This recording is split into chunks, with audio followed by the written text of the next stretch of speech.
ఇప్పుడు మనకి boarding and lodging and food, అదేవిధంగా వీళ్ళకి స్టడీ పరంగా అన్నీ కూడా వీళ్ళకి ఏర్పాటు చేయడం జరుగుతుంది. ఇవే కాదు, మన గ్రామాల్లో ఉన్నటువంటి సాధారణ జిల్లా పరిషత్ స్కూల్స్, మండల పరిషత్ స్కూల్స్లో కూడా ఇవి చేస్తున్నారు.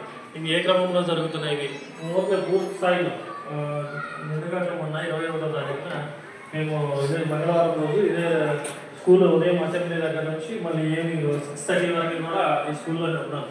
ప్రతి విషయాన్ని మానిటర్ చేస్తాము. అంటే అసెంబ్లీ ఏ విధంగా నడుస్తుంది, పిల్లలకి మార్నింగ్ బ్రేక్ఫాస్ట్ ఏ విధంగా పెడుతున్నారు, అది పిల్లలు ఇష్టపడుతున్నారా లేదా, అంటే గవర్నమెంట్ పెట్టమన్నది వీళ్ళు పెడుతున్నారు, అది పిల్లలు ఇష్టపడుతున్నారా లేదా, అదేవిధంగా వీళ్ళకి లంచ్ ఎలా ఉంటుంది, డ్రింకింగ్ వాటర్ ఏ విధంగా ఇస్తున్నారు, అంటే మామూలు నీళ్లు తాగేస్తున్నారా లేదా, ఆర్ఓ ప్లాంట్ ఉందా లేదా, అది పనిచేస్తుందా లేదా, ఆ క్రమంలో పిల్లలకి డార్మెటరీస్ ఎలా ఉన్నాయి, ప్రతి విషయం మీద క్షుణ్ణంగా పరిశీలించి ఒక రిపోర్ట్ అనేది తయారు చేసాము.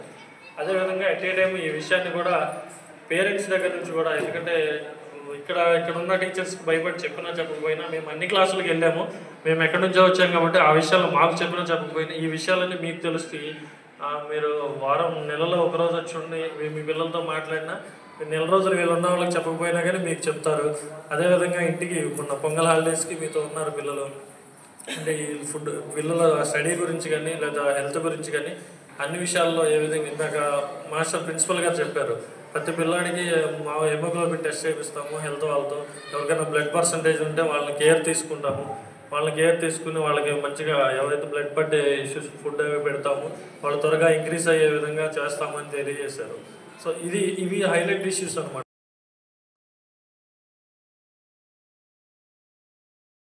మన కూతురు కాబట్టి మనం పెడతాము, కానీ ఇక్కడ ఉన్న వాళ్ళందరూ కూడా మా కొడుకులు మా కూతుర్లు అనే ఉద్దేశంతో, ఆ ఉద్దేశం ఆయనకు ఉంది కాబట్టి ఇప్పుడు నెల జీతగాడిగా చూస్తే ఆయన్ని చూస్తారా? చూడరు కదా. మన పిల్లలు మన బాధ్యత అనే ఉద్దేశంతోనే ఇవి జరుగుతుంది. ఈ క్రమంలోనే వాళ్ళందరినీ ఐడెంటిఫై చేసి వాళ్ళకి ఇంక్రీజ్ అయ్యేలాగా వాళ్ళకి కేర్ తీసుకుంటాము సఫిషియెంట్గా. వాళ్ళకి ఏమైతే బ్లడ్ పడటానికి మనకి హెల్త్ డిపార్ట్మెంట్ వాళ్ళు దానికి సజెషన్స్ ఇస్తారో అవి పెడతాము. వాళ్ళు ఇంక్రీజ్ అయ్యే విధంగా వాళ్ళని కూడా నెక్స్ట్ మంత్కి వచ్చేసరికి మామూలుగా అయ్యే విధంగా చేస్తామని చెప్పారు.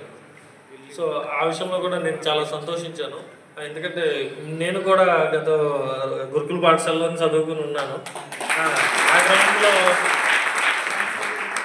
మేము చదివినప్పుడు ఇన్ని ఫెసిలిటీస్ లేవండి. ఇప్పుడు ఇది నాకు యాక్చువల్లీ గురుకుల పాఠశాల లేదు కార్పొరేట్ స్కూల్లో తెలియట్లేదు. నేను గురుకుల పాఠశాలలో చదివి గవర్నమెంట్ ఉద్యోగం చేస్తా కూడా మళ్ళీ ఉన్న అబద్ధం చెప్పుకోకూడదు, మా పిల్లలు కార్పొరేట్ స్కూల్లోనే చదువుతున్నారు. నేను అక్కడ కార్పొరేట్ స్కూల్లో ఏ విధంగా అయితే ఉందో, కాకపోతే ఇక్కడ మనకి ఏంటంటే ఓన్ బిల్డింగ్ లేదు. మీ అందరికీ తెలిసిన విషయమే. ఇది ఒక కార్పొరేట్ కాలేజీకి సంబంధించిన బిల్డింగ్లోనే గవర్నమెంట్ ఇక్కడ రెంటెడ్ బిల్డింగ్లో నడుపుతూ ఉంది. కానీ ఇక్కడ వాస్తవానికి చాలా గురుకుల పాఠశాలలో చూస్తుంటారు. ఇక్కడ 6 స్కూలు చాలా స్కూల్స్ ఉన్నాయి. ఈ స్కూల్స్లో ఏంటంటే గురుకుల పాఠశాల అంటే చుట్టూ కాంపౌండ్ వాల్ ఉంటుంది. ఎక్కడికి పిల్లవాడు అనేది బయటకు వెళ్తానికి ఉండదు. ఒక మెయిన్ గేట్ దగ్గర వాచ్మ్యాన్ ఉంటాడు. మనం ఎటువంటి పరిస్థితి వచ్చినా కానీ ఆ గేట్ దగ్గరికి వెళ్ళి ఆ గేట్ చిన్న విండో లాగా ఉంటుంది, ఆ వాచ్మ్యాన్కి చెప్పాలి. వాడు పర్మిషన్ ఇచ్చి వాళ్ళు సంబంధిత ఎవరైతే వాళ్ళ క్లాస్ టీచర్ మాస్టర్ ఉన్నారో వాళ్ళు పర్మిషన్ ఇస్తేనే వాళ్ళ లోనకి రానియరు. ఆ వస్తువు పిల్లాడికి తినడానికి మనం ఏం తెచ్చామో లేదా బట్టలు తెచ్చామో అలాంటివి ఇస్తే తీసుకెళ్తారు. ఓన్లీ నెలకి ఒకసారి మాత్రమే ఉంటుంది. రేపు సెకండ్ సాటర్డే అంటే మనం శుక్రవారమే పిల్లల కోసం అన్నీ కొనుక్కొని అన్నీ రెడీ చేసుకుని పొద్దున్నే లేస్తే రెడీ అయ్యి వచ్చి గేట్ కాడ నుంచుంటాం. ఎప్పుడు గేట్ తీస్తారా పిల్లవాడి దగ్గరికి వెళ్ళి వాడు బట్టలు ఉతుకుతాం, వాడికి పేలు చూస్తాం, స్నానం చేయడం. అంటే జనరల్గా మన పిల్లలు కదా, అంటే మనకు నెలకు ఒకసారి మన చేతికి వస్తున్నాడు కాబట్టి ఈ క్రమంలో మనం చూసుకోవడము. వీళ్ళు ఎంత బాగుండినా మనం ఏదో ఒక చికెనో మటనో పిల్లవాడికి ఇష్టమైనవి తీసుకొచ్చి తినిపించి చేస్తూ ఉంటాము. ఇవన్నీ కూడా అంటే నేను ఇవన్నీ ఇప్పుడు జరిగాయి కాదు, నేను ఇవన్నీ అనుభవించాను కదా, మా పేరెంట్స్ చేశారు కాబట్టి చెప్తున్నాను. సో ఇప్పుడు ఇవి మనం చేస్తూ ఉంటాము. కానీ అదే విధంగానే వీళ్ళు చూసుకునే రీతి కూడా ఇందాక మాస్టర్ వాళ్ళు అందరూ ఉన్నారు. వాళ్ళందరూ కూడా మాకు చాలా యంగర్స్, వాళ్ళు చాలా బాధ్యతగా. ఇప్పుడు కార్పొరేట్ స్కూల్లో ఇప్పుడు శ్రీ చైతన్య నారాయణ ఈ స్కూల్స్ ఉన్నాయి. వాళ్ళందరూ కూడా వాళ్ళకి టార్గెట్ ఓరియంటెడ్లో వీళ్ళందరినీ పాస్ చేయాలి, వాళ్ళందరినీ ఒకటే ఉద్దేశి పుస్తకాలు చదివించి చేస్తారు. కానీ ఇక్కడ అన్ని విషయాల్లోనూ ఉన్నారు. మేము ఆ రోజు పిల్లలందరూ గేమ్స్ ఆడుతున్నారా లేదా, అదే ఇంకా బ్యాండ్ మీరు చూసారో లేదా, అది ఇందాక అయితే ఫస్ట్ బ్యాచ్ ఆ రోజు వెళ్ళింది. నేను ఎక్కడా గవర్నమెంట్ స్కూల్లో మేము రెగ్యులర్గా ఇదే మా పని.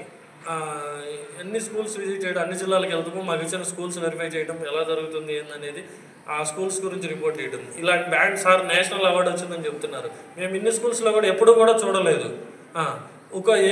ఏమనుకోవద్దు, ఫస్ట్ బ్యాంక్కి సంబంధించి పిల్లలు కలెక్టరేట్కి వెళ్ళున్నారు. వాళ్ళ పిల్లలకి సంబంధించిన తల్లి కానీ తండ్రి కానీ ఎవరైనా ఉంటే ఒకసారి ప్లీజ్, బ్యాండ్కి సంబంధించి ఎవరైనా సరే, బ్యాండ్కి సంబంధించిన పిల్లలు పేరెంట్స్ ఎవరైనా ఉంటే ఒకసారి ప్లీజ్ రెస్పాండ్ అవ్వండి. ఒక్క నిమిషం సార్, ఇక్కడ మనం మాట్లాడేదంతా కూడా రికార్డ్ అవుతుంది, ప్లస్ డైరెక్ట్గా ఒక ఇక్కడ సో అన్ని విషయాల మీద కూడా చేయడం జరుగుతుంది. జస్ట్ ఫ్రీగా మీరు నాతో మాట్లాడితే మళ్ళీ ఒక హాఫ్ అన్ అవర్లోనే మనం ముగించేసుకుందాము. మీరు చాలా దూరం వెళ్ళాలి, మాకు మళ్ళీ రేపు సపరేట్ స్కూల్, అది ఇక్కడ 6 మండలాల అవతల నర్సాపురం ఇచ్చారు రేపు స్కూల్, అది ప్లాన్ చేసుకోవాలి సార్. అది ఇక్కడ మీ బాబు ఉన్నాడా సార్ ఈరోజు దాంట్లో? ఉన్నారు సార్. Right, thank you. మీరేమనుకుంటున్నారు దాని గురించి, మీ ఒపీనియన్ చెప్పండి సార్. అంటే ఇంతవరకు మా బాబు అయితే ప్రైవేట్ స్కూల్లో చదివాడండి, కార్పొరేట్ స్కూల్లోనే చదివాడు. అయితే ఇక్కడ ఉన్న ఈ అంబేద్కర్ గురుకుల పాఠశాలలో ఉన్నటువంటి స్పెషాలిటీ ఎడ్యుకేషను, అదేవిధంగా ఈ ఆటపాటలు, ఈ గేమ్స్, ఈ బ్యాండ్, ఇవన్నీ చూసి మా బాబుని ఈ హాస్టల్లో జాయిన్ చేయాలని ఒక కోరిక నాకు ఎప్పటి నుంచో. అది గురుకుల పాఠశాల అంటే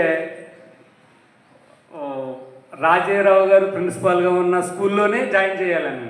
ఎందుకంటే మా ఊర్లో 3 అబ్బాయిలు సార్ దగ్గర చదివారు, వాళ్ళు ఇప్పుడు సాఫ్ట్వేర్ ఇంజనీర్లు చేస్తున్నారు, చాలా చక్కగా చదువుకున్నారు. వాళ్ళు ఇప్పుడు కూడా నాకు సార్ గురించి చెప్పేవారు. అని నువ్వు ఎప్పుడు జాయిన్ చేసినా కానీ ఆ సార్ ఉన్న గురుకుల పాఠశాలలో జాయిన్ చేయన్నారు. అయితే మా బ్రదర్ ఒక ఆయన ఆరుగురు గురుకుల పాఠశాలలో చేసేవాడు, ఆయన్ని కూడా అడిగాను, అనే మా బాబుని మరి గురుకుల పాఠశాలలో జాయిన్ చేయాలనుకుంటున్నాను.